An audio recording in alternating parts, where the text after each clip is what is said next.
Gustavo, ¿qué tal? ¿Cómo le va a usted? Buen día. Hola, muy buenos días, José. Bueno, muchas gracias por la presentación.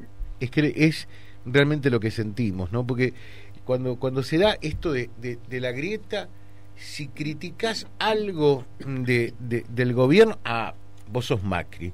Y nos pasa con los oyentes, ¿no? Una cosa, una infidencia casi. Si hacemos una nota a alguien de la oposición, porque ustedes son de Macri. Si hacemos una nota a alguien cercano al gobierno, no me gusta. Ustedes son K, y no somos ni K ni Macri, somos periodistas, ¿no? Esta es nuestra función. Sí, lo cierto es que hace mucho tiempo en nuestro país uno puede hacer un ejercicio muy interesante para corroborar lo que vos contás. Si yo te digo una frase X a alguien y le digo, ¿estás de acuerdo con esto? No, depende de quién la dijo, ¿no? O sea, depende de quién haya dicho qué cosa, uno está de acuerdo o no con la racionalidad o la sensatez de lo afirmado. Pero claro, si lo dijo alguien de los que me gusta, la frase está bien. Y si lo dijo alguien de los que no me gusta, está mal, por el solo hecho, digamos, que lo plantea. Que es a ver, yo entiendo que todos tenemos aficiones en la vida y tenemos nuestras posiciones, etcétera. A ver, yo soy hincha de River. Y como hincha de River, la verdad que me gusta que siempre gane Uno River. Elige la forma de sufrir que quiere, ¿no? Así que está bien. Yo soy de Boca. Esta conversación se va a poner ácida. Entonces, pero yo puedo reconocer, digamos, admiro a Tevez cuando juega al fútbol, o me gusta verlo jugar a Cardona, o creo que las cualidades de Andrada, etcétera. En el momento que estoy en la tribuna, quiero que gane River. Cuando analizo el partido, puedo decir, River no jugó bien, Boca jugó mejor, tuvo un planteo más inteligente, y eso no me convierte en un hincha de Boca, simplemente me lleva a analizar mejor el fútbol. ¿Por qué no aplicar la misma lógica también a la política de las otras cuestiones? Más allá de las adhesiones o las simpatías que uno tenga, tiene que tener la objetividad para poder señalar si en tal situación alguien se desenvolvió regular, bien o peor. Claro, sí. Bueno, y desde esa óptica, ¿cómo se ve el gobierno actual? De verdad, no tengo que decir otra cosa, ¿no? Con preocupación. Hay cosas que por allí hoy preocupan más de la cuenta, pandemia de por medio por otra parte, ¿no? Mira, yo creo que así como las personas tienen sus mejores, sus peores días y los más o menos, bueno, el gobierno no está pasando por sus mejores días, sobre todo en algunas cuestiones que tienen que ver con la sintonía más fina, ¿no? Vamos a hacer un relevamiento de por qué afirmo lo que afirmo. Perdió 2 ministros en menos de un mes. 2 ministros a los que el propio presidente dijo que les reconocía no solo su capacidad y su solvencia personal, sino también una amistad de muchos años. En el caso del ministro Ginés, hay cierto consenso en que fue despedido demasiado rápido. Y en el caso de la ministra Lozano, que se fue demasiado lento. Vamos a otras dos episodios, en este caso, que sucedieron prácticamente en la última semana. Uno, el de ayer, donde el episodio vinculado al secuestro y felizmente a la resolución del mismo de la manera más positiva, es decir, se recuperó a la nena que había sido secuestrada y aparentemente está muy bien, sí. Dio lugar a una suerte de situación de mucha tensión del ministro provincial respecto de la ministra nacional. Y hace 7 días más o menos, cuando el presidente viajó a Chubut, hubo otro episodio en el cual también fue lamentable, la agresión que sufrió el presidente de la camioneta en la que él se movilizaba por parte de un grupo de manifestantes, que dio lugar a que el ministro de Seguridad de esa provincia tuviese términos durísimos respecto de los responsables de la seguridad presidencial, de Casa Militar y del Ministerio de Seguridad a nivel nacional. Me parece que ese tipo de acontecimientos de alguna manera lesionan la autoridad presidencial y obviamente debieran hacerse todas las cosas posibles para que no sucedan en un marco, digamos, en un marco general, digamos, de cierta sensibilidad por parte de la opinión pública, pero sabiendo además que la opinión pública va a reflejar inmediatamente ese tipo de cosas. Está claro. En este contexto, por ejemplo, la llegada del nuevo ministro Soria al Ministerio de Justicia, ¿cómo debe de interpretarse como un intento de este gobierno a partir de Cristina para arremeter definitivamente contra el Poder Judicial? Ya, yo creo que después del mensaje del 1 de marzo a la Asamblea Legislativa que dio el presidente en el capítulo específico de la justicia, ya Lozardo no podía seguir como ministra. Vuelvo al tema del fútbol. Vamos a poner las cosas en términos futboleros. Evidentemente viene un partido de esos fuertes, de pierna fuerte, ¿no? Al menos si yo me dejo guiar por la previa, digo que se está calentando el partido, ¿no? Viste cuando se juega un River Boca, entonces los tengo, los jugadores empiezan, bueno, vamos a ver. Entonces voy a decir que esto parece que viene, a lo mejor después se juega el partido y está todo tranquilo. Pero lo cierto es que acá está picado, la previa está picada. Y entonces voy a decir, bueno, parece que han puesto a alguien para jugar en una cancha embarrada, en un contexto difícil.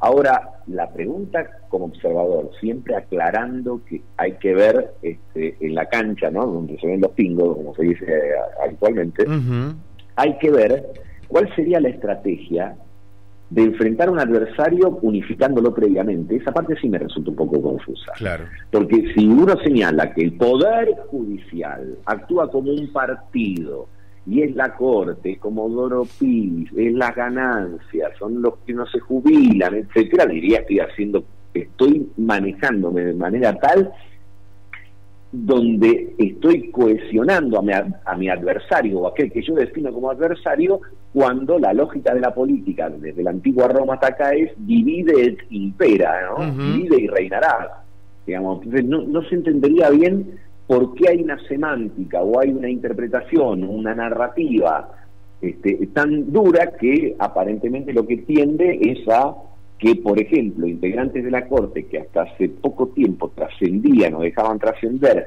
las diferencias que tenían, ahora están blindados, bastante unificados claro, frente al poder político. Claro, claro. Y Gustavo Marangoni también es un especialista en temas económicos, ¿no? Por lo que vemos en las encuestas, obviamente que el tema de la pandemia preocupa, este tema de la justicia preocupa y naturalmente que siempre los temas económicos también están sobre el tapete, entre ellos la inflación, entre ellos la pérdida del salario y la pérdida del laburo, de los puestos de trabajo. Y aquí también daría la impresión que se da por allí un tira y afloje dentro del propio gobierno entre lo que quiere el ministro y lo que quiere la vicepresidenta y eventualmente algunos sectores que forman parte de este mismo gobierno, Gustavo. Bueno, el tema es que en la Argentina desde hace un tiempo, pasó en la administración anterior, pasó, ahora gobiernan coaliciones. Esa coalición tiene una característica muy particular y la sabemos todos desde el minuto 0 o desde el minuto -10. Desde el momento que fue en mayo del 2019 la candidata entonces a vicepresidenta que anuncia el candidato a presidente, sabíamos que íbamos a un escenario novedoso. Porque no es lo usual que los candidatos a vicepresidente anuncien los candidatos a presidente, sí, sino la inversa, pero es así. Y me vas a permitir, te voy a pedir un segundo más de paciencia porque voy a volver a recurrir a una analogía futbolística. A ver. Aquellos que nos gusta mucho el fútbol, estamos ahora como extrañados cuando en los torneos internacionales se juega con este famoso VAR, ¿no? Con de corta, digamos, ¿no? Porque claro, en el VAR, ¿qué es lo que sucede? El árbitro sigue estando dentro de la cancha, corre atrás de los jugadores y sanciona jugadas, pero a veces recibe un llamado, digamos, por medio del micrófono que lleva incorporado todo el tiempo, donde le dan a lo mejor una instrucción respecto a revisar tal jugada y a señalar que lo que él había cobrado como un penal no lo fue, o a la inversa, o una posición adelantada, con lo cual cuando los partidos se juegan con VAR uno tiene que esperar a veces como 4 o 5 minutos para gritar un gol y estar convencido. Y a mí que me gusta mucho el fútbol, a veces me fastidia. Claro que si después la decisión del VAR te favorece, decís, bueno, está bárbaro, valió la espera, te perjudica, te quejas. Ahora, yo creo que de alguna manera este gobierno tiene un VAR, ¿no? Este gobierno tiene un VAR. Claro, tiene un VAR. Me parece que la relación funciona con un esquema parecido al VAR, digamos. Obviamente el presidente es el responsable del gobierno, nadie lo duda, como nadie duda de que el árbitro que está indumentado dentro de la cancha es el que cobra, pero en determinadas circunstancias hay una voz, digamos, que tiene la capacidad de observación. El VAR es Cristina en este caso. El VAR es Cristina. Sí, exacto, claro, sí, a eso me refiero, sí, para decirlo sin eufemismo, ¿no? ¿Y en el fútbol pasa lo mismo que con Cristina y Alberto? En el fútbol. Bueno, ahí ya no me quiero internar tanto, porque ya he dejado mi parcialidad a la vista e intuyo fuertemente la tuya. Bueno, sí. Pero de todas maneras, ahora, desde la mirada subjetiva, claramente, de Gustavo Marangoni, ¿cómo estamos? ¿Cerramos este año? A ver, la pregunta sería, ¿es para preocuparnos como estamos en materia económica o le decimos a la gente, esperen un poquitito, bánquensela, que vamos por el buen camino? ¿Vamos por el buen camino? Sería la pregunta. A ver, si yo tomo el indicador de la recuperación económica de la Argentina, vamos bien, porque el nivel de recuperación de la actividad está firme, por supuesto, como promedio. Hay sectores a los que le va mejor, la construcción, la industria, hay sectores como los servicios y lo que también lo al turismo, que por supuesto no terminan de levantar cabeza porque todavía estamos en medio de una pandemia, pero en general el presupuesto establecía una recuperación para este año de 5,5 puntos. Recordemos que en el 2020 la economía cayó 10, y todo indica que puede estar en 7 o hasta un poco más. El dólar está tranquilo, recordemos que después de haber llegado a los 195 pesos en octubre del año pasado, se estabilizó, y en Argentina cuando el dólar está tranquilo, todos bajamos los cambios, pero el fantasma, un fantasma bastante presente, por cierto, de la inflación, es la nube oscura. Entonces yo te diría, cuanto antes posible, primero para beneficio de todos y después eventualmente para evaluar la performance del gobierno, sería deseable que la inflación como mínimo empiece con 2. Si empieza con 3 es Houston, tenemos un problema, y cuando empieza con 4 es un problemón. Sí, estamos hablando siempre en términos mensuales, ¿no? Sí. Entonces todavía estamos en niveles muy altos, y sobre todo cuando después uno le pone la lupa al promedio de la inflación, bueno, ve que el desenvolvimiento de los precios de los alimentos es más alto generalmente que la de otras cosas. Y esto realmente no se soluciona con funcionarios sacándose una foto mirando fijo un Casan Creme en la góndola de un supermercado. Está claro. Ahora, ¿cómo logramos? Porque por allí pasa el quid de esta historia, ¿no? De hacer que la inflación no supere los 2 puntos mensuales. El ministro, cuando uno escucha a Guzmán, habla todavía de un 30, un 32, y lo que arroja prácticamente la primera parte de este año con ya el final del año pasado, dice que esto va a ser cuesta arriba para lograrlo. Y a ver una cosa, si coincidimos en esto, porque le pasó a Macri también, cuando decía, viene la baja de la inflación, fundamentalmente el primer año, y yo decía, si los combustibles aumentan como aumentan, las tarifas aumentan como aumentan, va a ser imposible bajar la inflación.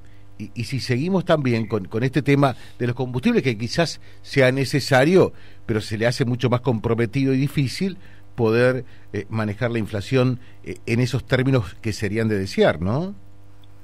A ver, yo creo que el ministro está bien orientado en su visión macro, sí, cuando él dice que la inflación es un tema que no tiene una sola explicación.